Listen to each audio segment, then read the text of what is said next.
बाल्य विवाह शिशु चालाण और शिशु यौन निर्यातना निरोध संबंधी सचेतनता। अनुगुल जिला आठमल्लिक उपखंड किशोरनगर ब्लॉक स्थित अग्रणी स्वेच्छासेवी अनुष्ठान विश्व युवा केन्द्र बाणी नाली अनुकूल द्वारा परिचालित कार्यक्रम एक्सेस टू जस्टिस द्वारा अनुकूल जिलार छेंडीपदा ब्लॉक चांगुडिया ग्राम पंचायत चांगुडिया ग्राम रे सचेतनता कार्यक्रम अनुष्ठित हो जायछि। उक्त कार्यक्रम रे MBK CRP ward member anganwadi ASHA और ग्रामर अन्य किछि महिलांक उपस्थिति रे जिले शिशु मानक निजर अधिकार रु वंचित करी बाल्य विवाह शिशु चालाण शिशु यौन निर्यातना शिशु श्रमिक तथा जीवन प्रति विपद संकुल कार्य नियोजित तथा यार भयावहता उपरे विशेष आलोचना करा जायथिला।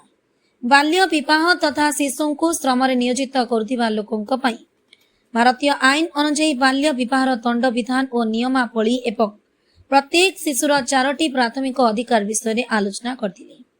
एही सबु कार्यक्रम आयोजन तथा परिचालना विश्व युवा केन्द्र निर्देशक मनोज कुमार महापात्र और पूजा स्वाईं तत्वावधान प्रकल्प सहयोगी सुनीता माझी सभा परिचालना करथिले।